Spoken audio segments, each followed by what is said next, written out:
Hello दोस्तों, नमस्कार। हिंदी के पेडागोजी के चैप्टर नंबर 3 में आप सबका स्वागत है। आज का चैप्टर है भाषा विकास में सुनने और बोलने की भूमिका के बारे में। दोस्तों, भाषा का जो विकास है, उसको हम पहले भी डिस्कस कर चुके हैं, लेकिन आज हम किसी भी लैंग्वेज का जो डेवलपमेंट है, उसमें सुनना और बोलना दोनों की क्या भूमिका है, या फिर आप कह सकते हैं स्पीकिंग एंड लिसनिंग का क्या रोल है, इस चीज़ के बारे में डिस्कस करेंगे। अगर आप किसी भी टीचिंग एग्ज़ाम की तैयारी कर रहे हैं, हम लोग ऑल ओवर इंडिया में स्टडी मटेरियल कोरियर से भेजते हैं, जिसको आप लोग इस नंबर पर कॉल या व्हाट्सएप पर बात करके ऑर्डर कर सकते हैं 8447410108।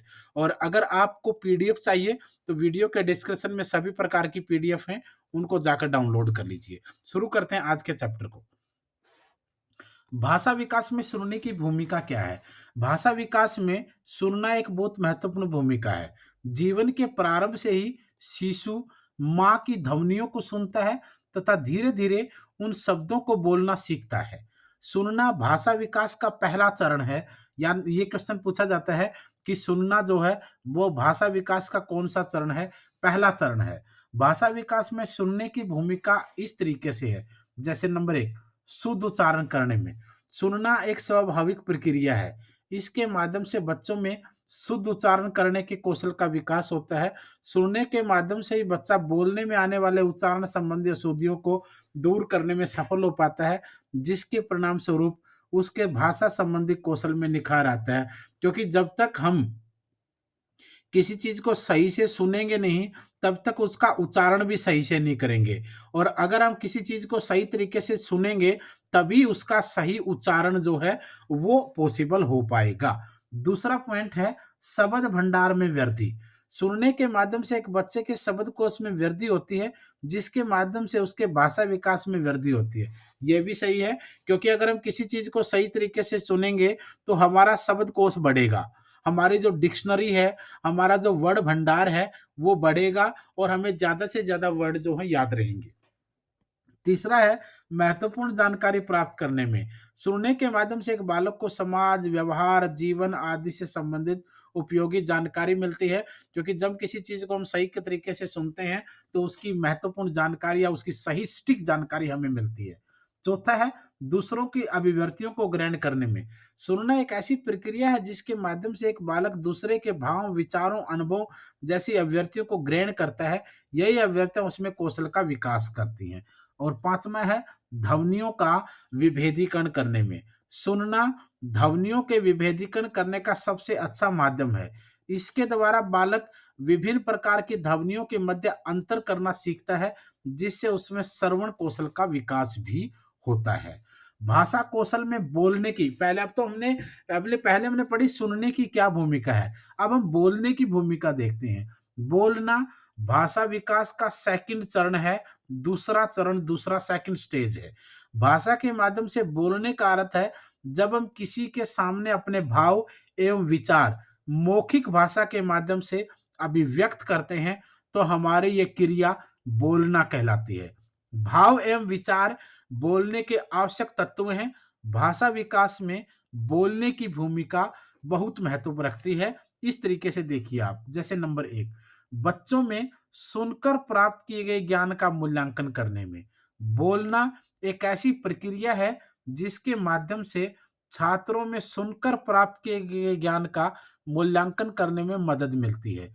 इसके माध्यम से एक शिक्षक बच्चों में भाषा संबंधित त्रुटियों की जांच करता है। वह कक्षा में हुई शिक्षण प्रक्रिया का मूल्यांकन भी इसके माध्यम से कर सकता है। दूसरा है बच्चों की झिझक समाप्त करने में। बोलना एक प्रक्रिया है जिसके माध्यम से भाषा शिक्षण के अंतर्गत बच्चों में पैदा होने वाली झिझक को दूर किया जा सकता है। ये सही है, क्योंकि बच्चों की झिझक समाप्त करने में भाषा का बड़ा रोल है। जब बच्चा कुछ अच्छे से बोलेगा, बिना हेजिटेशन के बोलेगा, तो ऑटोमैटिकली उसकी बात सबको समझ में भी आएगी और बोलने से ही उसकी हेजिटेशन और झिझक समाप्त होगी। कक्ष में प्रक्रिया के दौरान कुछ बच्चे बड़ी ही सहज मुद्रा में बात करते हैं, परंतु जब शिक्षक उन्हें खड़ा कर कुछ पूछता है, तो वो मौन रह जाते हैं। बोलना और बोलने की प्रैक्टिस करना, इससे बच्चों के अंदर झिझक जो है वो समाप्त हो जाती है। तीसरा है भाव, विचार तथा ज्ञान को अभिव्यक्त करना। बोलने के माध्यम से एक बालक अपने भाव, विचार तथा ज्ञान को अभिव्यक्त करता है, जिससे कि उसमें भाषा का विकास होता है। यदि उसमें बोलने का कौशल नहीं होगा, तो इस स्थिति में सीखने की प्रक्रिया बहुत धीमी हो जाने वाली है। चौथा पॉइंट है भाषा प्रवाह को कुशल बनाने में। बोलना भाषा विकास की प्रक्रिया है, जिसके माध्यम से बालक अपने भाषा प्रवाह में प्रवीणता और कुशलता का विकास कर सकता है। इसके माध्यम से उसके भाषा विकास में कुशलता तथा भाषा पर उसकी पकड़ और मजबूत हो जाती है। और पांचवा पॉइंट है विद्यालय आधारित कार्यक्रमों में सक्रिय भूमिका। भाषा विकास में बोलने का विशेष महत्व है।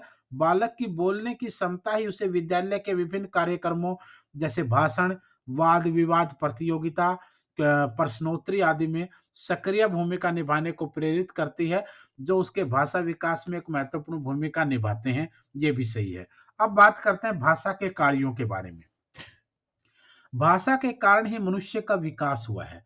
मनुष्य के व्यक्तिगत एवं सामाजिक जीवन में भाषा के कार्यों को के निम्न प्रकार हैं। नंबर एक, ज्ञान प्राप्ति के प्रमुख साधन के रूप में भाषा के माध्यम से एक पीढ़ी द्वारा संचित ज्ञान सामाजिक विरासत के रूप में दूसरी पीढ़ी को सौंपा जाता है। भाषा के माध्यम से हम प्राचीन और नवीन आत्मा और विश्व को पहचानने की सामर्थ्य रखते हैं। भाषा के द्वारा ही व्यक्ति के व्यक्तित्व का विकास भी होता है। दूसरा है विचार विनिमय का सरलतम और सर्वोत्कृष्ट साधन। दोस्तों, बालक जन्म के कुछ दिनों बाद ही भाषा सीखने लगता है। यह भाषा वह स्वाभाविक एवं अनुकरण द्वारा सीखता है, और भाषा ही एकमात्र ऐसा साधन है जिससे हमारे विचारों का विनिमय होता है। एक के विचार दूसरे, दूसरे के विचार तीसरे, या आपस में विचारों का आदान प्रदान जो होता है वह भाषा के माध्यम से होता है। तो इसलिए विचार विनिमय का सबसे सरल और सबसे सर्वश्रेष्ठ साधन जो है वो भाषा है। तीसरा है सामाजिक जीवन में प्रगति के साधन के रूप में भाषा समाज के सदस्यों को एक सूत्र में बांधने का काम करती है। भाषा के कारण ही समाज प्रगति के पथ पर आगे बढ़ता है। भाषा जितनी विकसित होगी, समाज उतना ही विकासशील होगा। भाषा के कारण समाज के नैतिक व्यवहार ही संपन्न नहीं होते, अपितु उसकी संस्कृति भी अक्षुण्ण रहती है। भाषा के कारण विभिन्न क्षेत्रों, जातियों एवं धर्मों के लोग मिलजुल कर रहते हैं। इसलिए भाषा समाज को जोड़ने तथा सामाजिक जीवन में प्रगति लाने का काम करती है। चौथा पॉइंट है व्यक्तित्व के निर्माण करने में सहायक। भाषा के द्वारा व्यक्ति अपने आंतरिक भावों को अभिव्यक्त करता है, तथा इसी अभिव्यक्ति के साथ अंदर छिपी अनंत शक्ति अभिव्यक्त होती है। अपने विचारों एवं भावों को सफलतापूर्वक अभिव्यक्त करा सकता है, तथा अनेक भाषाएं बोल सकना विकसित व्यक्ति के ही लक्षण हैं। पांचवा पॉइंट है भाषा राष्ट्र में एकता की भावना जागृत करने में समस्त सहायक है। समस्त राष्ट्र प्रशासन का संचालन भाषा के माध्यम से होता है। भाषा राष्ट्रीय एकता का एक मूल आधार होती है। इसके साथ ही कोई अन्य भाषा भी विभिन्न राष्ट्रों के बीच विचार विनिमय, व्यापार और सांस्कृतिक आदान प्रदान का कार्य करती है। छठा है बालकों में चिंतन एवं मनन की भावना जागृत होने लगती है। हम भाषा के द्वारा ही विचार, चिंतन और मनन करते हैं। भाषा के कारण ही मनुष्य समझने योग्य विचार व्यक्त कर सकते हैं। विचारों की इकाइयों के कारण ही आज मानव विभिन्न घरों की जानकारी लेने में सक्षम है। अगला पॉइंट है साहित्य एवं कला। संस्कृति एवं सभ्यता का विकास करने में साहित्य भाषा में लिखा जाता है। भाषा का विकास उसके पल्लवित साहित्य के दर्पण में देखा जाता है। इसी तरह से कला के स्वर भी भाषा से मुखरित होते हैं। जब वायुमंडल में स्वर गूंजते हैं तथा श्रोता गदगद हो जाते हैं, तो यह सारा चमत्कार भाषा का ही होता है। भाषा के द्वारा ही हम अपने समाज के आचार, व्यवहार तथा जीवन शैली से परिचित होते हैं, अवगत होते हैं, हमें पता चलता है। भाषा के द्वारा हम नवीन आविष्कारों के आधार पर एक नवीन सृष्टि का सर्जन करते हैं और अपनी भाषा को उन्नत बनाते हैं। मर्टोई पाई ने कहा है कि भाषा की कहानी वास्तव में सभ्यता की कहानी। ये बार बार पूछा जाता है भाई, भाषा की कहानी वास्तव में एक सभ्यता की कहानी है। ये मर्टो ए पाई ने कहा है। भाषा कठिनता से सरलता की ओर ले जाने का काम करती है। मनुष्य न्यूनतम श्रम में महत्वपूर्ण कार्य करना चाहता है। मनुष्य की यही प्रवृत्ति भाषा के लिए भी उत्तरदायी है। जैसे टेलीविज़न को टीवी कहकर काम चला लिया जाता है, व्याकरण में भी यही नियम लागू होता है, जिसके अंतर्गत आरंभ में तो अनेक रूपों तथा अपवादों की अधिकता थी, परंतु धीरे-धीरे आधुनिक भाषाओं तक आते-आते नियम बनकर रूप कम हो गई तथा अपवादों की अधिकता कम हो गई। फिर है भाषा का एक उपकरण के रूप में प्रयोग। उपकरण के रूप में अगर प्रयोग करेंगे तो नंबर 1 है सीखने में। बच्चे भाषा के माध्यम से सीखते और सोचते हैं। बच्चों के लिए भाषा एक उपकरण के रूप में काम करती है। जो बच्चा जितनी जल्दी बोलना सीखता है, वह उतनी ही जल्दी सोचता है और जो बच्चा जितनी देर से बोलना सीखता है, वह उतनी ही देर में सोचना शुरू करता है। दूसरा उपकरण के रूप में है क्षमताओं का विकास करने में। बच्चे भाषा को एक उपकरण के रूप में प्रयोग कर विभिन्न प्रकार के विचारों का आदान-प्रदान करते हैं, जिससे उनमें विभिन्न प्रकार की क्षमताओं का विकास भी होता है। तीसरा है सामाजिक व्यवहार एवं सामाजिक अंतःक्रिया करने में। भाषा के माध्यम से ही समस्त मानव जाति सामाजिक समूह में संगठित हुई है तथा राष्ट्र के रूप में गुथी है। इस दृष्टि से भी मानव जीवन में भाषा का बड़ा महत्व है। बालक भी समाज में व्यवहार तथा सामाजिक अंतःक्रिया भाषा के माध्यम से ही करता है। अतः वैसे एक उपकरण के रूप में प्रयोग करके स्वयं का सामाजिक विकास करता है। चौथा पॉइंट है मानव सभ्यता एवं संस्कृति की पहचान करने में। भाषा की कहानी सभ्यता और संस्कृति की कहानी है। जैसे-जैसे मानव की भाषा का विकास हुआ, वैसे-वैसे उसकी सभ्यता एवं संस्कृति का भी विकास हुआ। ज्ञान विज्ञान के क्षेत्र में प्रगति हुई, इसी तरह बच्चे भी भाषा के माध्यम से मानव सभ्यता और संस्कृति की पहचान करते हैं। वे भाषा को एक उपकरण के रूप में प्रयोग कर अपने संस्कार, संस्कृति आदि का पहचान करते रहते हैं। 5वां है भाषा से अपना बौद्धिक व मानसिक विकास करने में।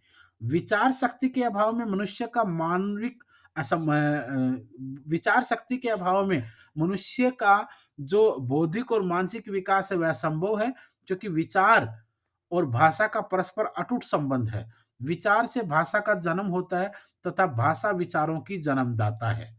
बौद्धिक व मानसिक विकास के विचार के लिए विचार शक्ति की आवश्यकता होती है। गांधी जी ने कहा है कि मानसिक विकास के लिए भाषा को उतना आवश्यक माना है जितना शिशु के शारीरिक विकास के लिए माता का दूध। यानी गांधी जी का कहना था कि मानसिक विकास के लिए भाषा उतनी ही इंपॉर्टेंट है जितना बच्चे के शारीरिक विकास के लिए उसकी माता जी का दूध। ये बहुत बड़ी बात है और काफी इंपॉर्टेंट भी है। तो ये था आपका हिंदी के पेडागोजी का लेक्चर 3। चौथे लेक्चर को कल फिर करेंगे। आप हमारे साथ जुड़े रहिए।